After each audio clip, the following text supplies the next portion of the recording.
السلام عليكم ورحمة الله وبركاته. ازيكم يا حبايبي؟ عاملين ايه؟ وحشتوني جدا. والجامدين بتوعنا فين؟ عشان احنا خلصنا يونت 3 وداخلين على يونت 4. let's get started. finding parameter. الليسن المرة دي لذيذ، انا كل الليسنز عندي لذيذة عادي. ده الليسنز عندي بيقولي دايما كده يعني، بس والله ابدا. هو احنا بنتكلم المرة دي عن البارامتر وايه عايزين نعرف المرة دي. احنا خلي بالكم عندنا خلفية عن البارامتر ده قبل كده المفروض في جريد 3، ولكن المرة دي بيقولك ان احنا هنستخدم فورمولا جديدة، يعني شكل جديد او صيغة جديدة ان احنا نعبر عن البارامتر ونجيبه بيها. يعني احنا عندنا first formula و second formula. ليه الفيرست فورمولا القديمة؟ طب يلا نخش في الليسن عشان ما تفهموني اكتر. بصوا، احنا دلوقتي هنتكلم عن السكوير والريكتانجل، واحنا هناخد البارامتر الليسن ده، والليسن الجاي ان شاء الله هيبقى عن الاريا، والاتنين بيتكلموا عن السكوير والبارامتر. اوكي طيب، حد يجي يقول لي يا ميس احنا خدناها قبل كده فعلا، وبيقول ان السكوير ده عباره عن ايه؟ تعالوا افكركم الديفرنس ما بين البارامتر والاريا. البارامتر احنا طبعا هناخد الاريا المره الجايه، بس البارامتر دي انا عايزه افهمها لكم يعني ايه. لو انا عندي حته ارض شاريه ارض، وعايزه احط حواليها سور علشان خايفه انها مثلا تتسرق او يخشها اي حاجه او ايا كان. طيب هو انا لما احط حواليها سور، حواليها، خدتوا بالكم من الكلمه؟ يبقى انا بتكلم عن بارامتر، لان البارامتر ده هو كل حاجه حوالين الشيب اللي بتكلم عنه. يبقى انا هجيب في السكوير ده مثلا، هشوف حواليه مش جواه، لان الاريا هي اللي جواه وهنتكلم عنها في الليسن لما يجي. طب انا دلوقتي بتكلم عن البارامتر، يبقى البارامتر ده انا بتكلم عن حاجه ايه؟ بره. حتى دايما اقول لهم بارامتر بارامتر بره. فبارامتر يعني حاجه بره. يعني ايه حاجه بره؟ يعني انا هقيس اللينس اللي حوالين السكوير اللي هو اللي بره. يعني انا المفروض اقيس ده واقيس ده واقيس ده واقيس ده واعمل لهم بلس بلس بلس، لان البارامتر يعني بلس بلس بلس وهكذا. يعني ايه بلس؟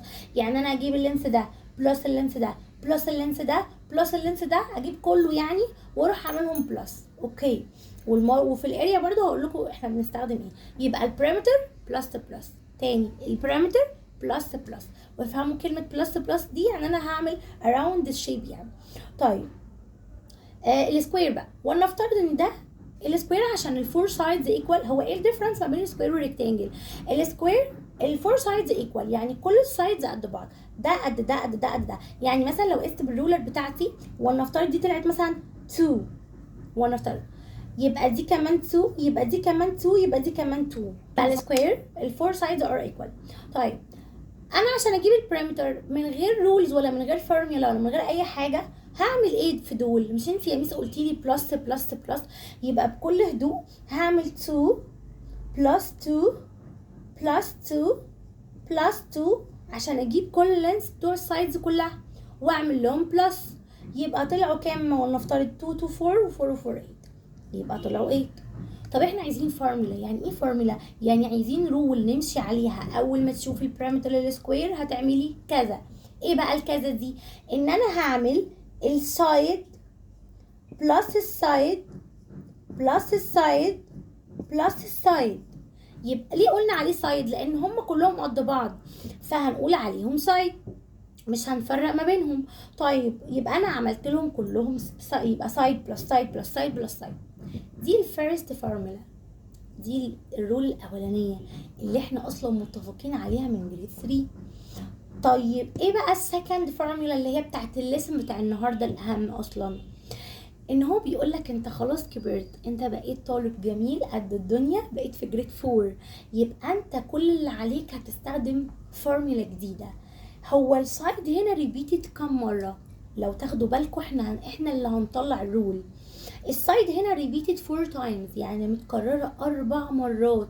يبقى انا هقول سايد بلس سايد بلس سايد بلس سايد، بدل ما اقول السايد بما انها متكررة 4 times، يبقى انا هقول 4 باي سايد.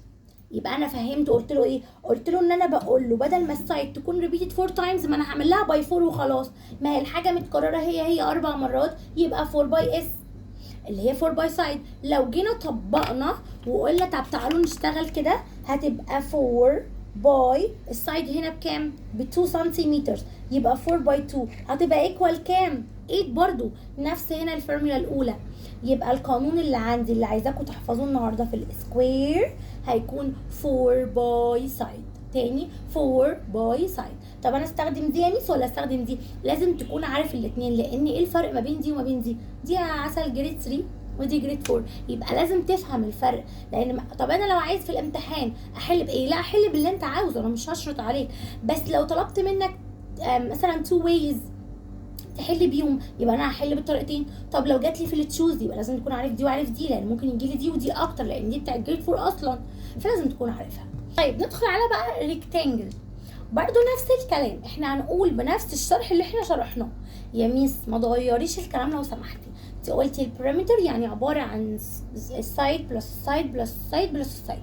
يعني ولنفترض لو دي كانت 5 يبقى اكيد اللي قصادها 5 عشان هي بارالل ايكوال طبعا، يبقى 5 ودي 5. طبعا دي اكيد مش قدها باينه حتى، يعني ولنفترض ان هي 3 يبقى دي اكيد قدها 3. ومن هنا الفور سايدز نوت ايكوال، مش قد بعض، فهنا قال لك مش هنسميهم بقى سايد، طالما في واحد اكبر من التاني فسموا الطويل لينس ورمزوا له طبعا بالال.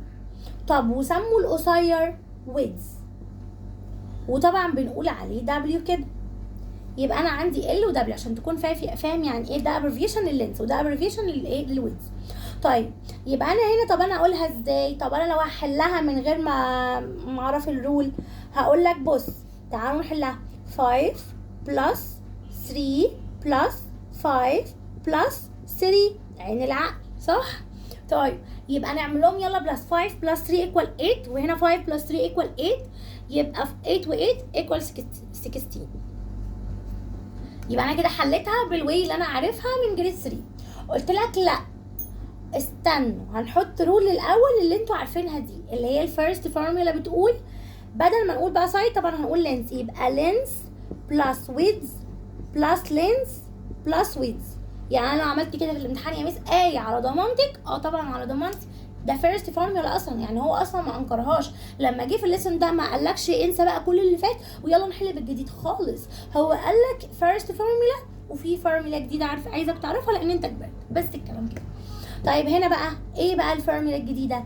قالك تعالى نشوف كده بالعقل، بدل ما نقعد نقول لينس بلس ويدز بلس لينس بلس ويدز، طب هنا اللينس بلس ويدز دي متكررة 2 times، يعني خدتوا بالكم بصوا لينس بلس ويدز وهنا لينس بلس ويدز، فقال لك ايه؟ طب خلاص يبقى احنا هنقول لينس بلس ويدز مرة واحدة بس ومش هي متكررة 2 times، يبقى هعمل لها باي 2. خدت بالكم انا ليه حطيت براكت؟ لازم تعمل اللينس بلس الويدز الاول مرة وبعد كده تعمل لها باي 2، يعني هعمل 2 باي وافتح براكت لينس بلس الويدز تاني. يبقى السكند فورمولا بتقول 2 باي وافتح براكت لينس بلس الويدز. ليه؟ عشان اللينس بلس الويدز اتكررت مرتين، يبقى انا عملتها واروح اعملها باي 2 بكل بساطه. طب ميس ممكن تطبقي لنا الرول ديت على النمبرز ديت يعني؟ قلت لك ماشي، يلا نقول نجيب البارامتر بالسكند فورمولا.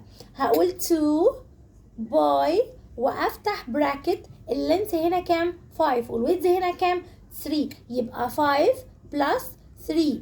طب هعملها ازاي؟ قلنا اللي في البراكت بيتحل الاول، يبقى هنا 5 بلس 3 ايكوال كام؟ ايكوال 8، واروح عامله 2 باي ال 8 ايكوالز كام؟ ايكوالز 16، اللي هي ايه ده زي اللي فوق بالظبط. يس، يبقى احنا هنا عندنا الفيرست فورمولا هنا والسكند فورمولا، يبقى عايزاك تحفظ السكوير سايد بلس سايد بلس سايد بلس سايد اور 4 باي سايد.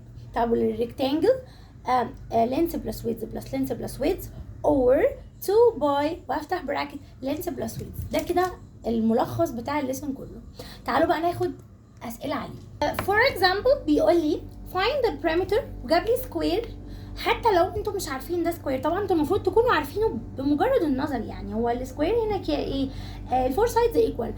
من غير ما انت تكون شايف كده، هو اوريدي مش هيجيب لك غير سايد واحد بس، ويبدا يقول لك هات لي البريمتر. قلت له طب ثواني، انت جايب لي ده 15 يبقى ايه؟ قلت له طب ما طبيعي، ما ده 15 يبقى اكيد ده 15 يبقى اكيد ده 15 يبقى اكيد ده 15، ما هو سكوير.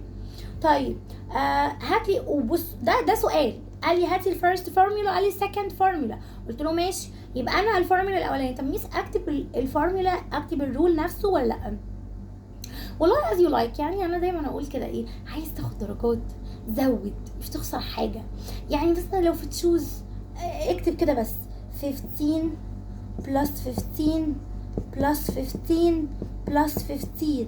انا جبتها بالفورمولا الاولانيه، واقول بقى 15 بلس 15 equal 30، يبقى هنا دول 30، وال 15 بلس 15 برضو equal 30، يبقى 30 بلس 30 equal ايه؟ equal 60. يبقى اكتب 60 سنتيمتر. وبالمناسبه دي اليونت اللي احنا بنقيس بيها البريمتر. طبعا مش بس السنتيمتر، لا، في المتر وفي الكيلومتر، ايا كان. احنا اتفقنا في الليسنز اللي فات، اليونت اللي فات، ان احنا بنقيس اللينس بايه؟ طبعا بالمتر وسنتيمتر وديسيمتر واي حاجه فيها متر. اوكي طيب، بس انا عايزه الفت نظركم لحاجه، ان انا كاتباها سنتيمتر بس، مش حاطه ولا باور 2 ولا باور 3، مش حاطه على حاجه من فوق صغننه هتشوفوها في الاريا. يبقى انا كتبت 60 سنتيمتر بس. اوكي طب جيت تحت قال لي السكند فورمولا. ثواني يا ميس، هو انت قلت لنا نكتب الرول ولا لا؟ زي ما قلت لكم، لو في التشوز كتبتها كده. طب لو في سؤال بقى اللي هي الايساي كويشنز دي، اقول ايه؟ اكتبها ازاي؟ ممكن اروح قايله اكتب الرول، اكتب equal side plus side plus side plus side بس، واروح نازله اعوض بس على الايه، عن اللي انا كتبته 15 بلس 15، بس كتبت له الرول الاول كده ومنظمه، خدت درجات كده حتى لو انا اصلا ما عرفتش احل دي. طيب السكند فورمولا بقى، ان احنا قال لي بدل ما انت عملتي الاس ريبيتد 4 تايمز، احنا اتفقنا الرول الاولانيه الثانيه بتقول ايه؟ 4 باي سايد، اللي هي اروح كاتبه بقى 4 باي سايد هنا 15 واكتب ايكوال. طبعا هنا ممكن اقولها بالطريقه اللي المفروض تكونوا عارفينها اوريدي، حتى لو ما خدناش ازاي اعمل باي. هعمل 4 باي 5 الاول، تاني 4 باي الوانس الاول، 4 باي 5 ايكوال 20. فبروح كاتبه الزيرو والتو اللي هي مش هكتبها دي، هحطها اون ماي فينجر، ركزوا معايا. وبعد كده هعمل 4 باي 1 ايكوال 4 ومعايا 2 يبقى ايكوال 6. طب الواي دي مش عارفها يا ميس، حل بقى بالواي التانية القديمة بتاعت جريد 3 اللي هي 4 باي 5 يطلع 20. اروح كاتبة 20 كده، واروح عاملة 4 باي 10 ايكوال 40، ان انا قسمت ال 15 عبارة عن 10 و5، ومرة اقول 4 باي 10 و4 باي 5، ف 4 باي 5 20 و4 باي 10 40، واعمل لهم بلس هيطلعوا ايه؟ هيطلعوا 60. دي بواي، ويا ريت تعرف الواي دي مني، احنا كده كده هناخدها. اوكي another example. صحيح I think ان انا اول مره احل على الشانل بتاعتي الستوريز اللي زي دي. باي ذا واي يا جماعه، انا مش بسيب حاجه عشان في ناس بتقول ان انتي مش بتخلصي اليونتس، بس انا بحس ان انا بسيب ساعات المالتي ستوريز عشان انا مش هطلع اقرا سؤال واحله. يعني هي بتبقى في ممكن اخر كل يونت بيبقى في لسن بيتكلم عن الستوريز وبيقولك ازاي تحل الستوري على اللسن اللي انا لسه حلاه، فهتلاقوه والله نفس الفكره. يعني اكد لكم الكلام اللي انا بقوله ده مثلا زي كده، انا حبيت اخد الاثنين كلام ده عشان اقول لكم. يعني دلوقتي هنا مثلا بيقول لي a rectangular carpet is 6 meter and 4 meter، يعني مثلا ده اللينث وده الويدث، ويبدا يقول لي find the perimeter. بكل بساطه هنا بدل ما يجيب لي زي رسمه، بدا يقول لي ان في كاربت، يعني في سجاده على شكل ريكتانجل، اللينس بتاعها 6 والويدث بتاعها 4. طب هنا بقى يا ميس احل بايه؟ باني فورمولا as you like. as you like اللي انت عاوزه. يعني مثلا انا اول ما افترض انا طالبه معايا ان انا احل بالفورمولا القديمه، بس يعني لو تكرمت علينا حل بالطريقه الجديده. طب ولو تكرمت علينا تاني اكتب الفورمولا. يعني مثلا انا ممكن اكتب بالفورمولا الاولانيه هعمل سايد، لا هنا عشان ريكتانجل مش هيبقى سايد، فهيبقى length plus width plus length plus width. حلو. واروح كاتبه equal تحتها كده وابدا اقول له 6 plus 4 plus 6 plus 4 equals، و 6 plus 4 equal 10 6 plus 4 equals 10 يبقى 10 و 10 equal 20 يبقى 20. واشوف هنا اليونت اللي مستخدمها ايه، متر اور سنتيمتر ولا وهكذا، يبقى هتبقى 20 متر عشان هو مستخدم مترز. طب اللي تحتها بيقولي شريف is building a square picture frame، فبيقولي each side will be 63 millimeter. What is the perimeter of frame؟ يعني بيقولي ان هو شريف عايز يعمل اطار للبيكتشر بتاعته، فبيقولي طولها، طول كل واحده قال لي نمبر واحد بس، يبقى كده سكوير. اصلا هو اصلا قال لي سكوير، ولو ما قاليش فهو جايب واحد بس، وكمان قال لي ان هو الفور سايز قد بعض طبعا عشان قال لي سكوير، يبقى هنا ايه هقول الفورمولا بتاعه السكوير. طب هو طلب مني البريمتر، طب اختار انهي فورمولا از لايك، بس المره دي اختار الثانيه مثلا، يبقى البريمتر ايكوال. وميس اي قالت لي يا ريت تكتب الفورمولا عشان لو اتلخبطت وانا بحل في الاديشن يبقى انا على الاقل اخد نص الدرجه بتاعه السؤال اللي انا كتبت الفورمولا واقول له انا عارفها على فكره بس انا اتلخبطت في النمبر. فاقول له البارامتر ايكوال 4 باي سايد، طبعا السكوير 4 باي لكن الريكتانجل 2 باي افتكروا. يبقى هنا 4 باي، هنا سايد ايكوال كام؟ ايكوال 63. يلا زي ما ميس ايه علمتنا بقى كنا بنعمل ايه، 4 باي الوانس الاول، 4 باي 3 ايكوال 12. هل اكتب 12 كلها؟ لا، يبقى هكتب 2 1 carry up on my finger، وبعد كده 4 باي 6 ايكوال 24 ومعايا 1 يبقى 25. وبكده طبعا ما تنسوش المليمتر زي ما اتفقنا عشان هو هنا مديهاني مليمتر، لكن لو كان متر وهكذا وما حطيتش عليها اي حاجه. وبكده نكون خلصنا وخدنا برضو كل الافكار، واشوفكم على خير السيشن الجاي. ما تنسوش لان احنا هناخد الاريا، واشوفكم في الفيديو الجاي. جود باي.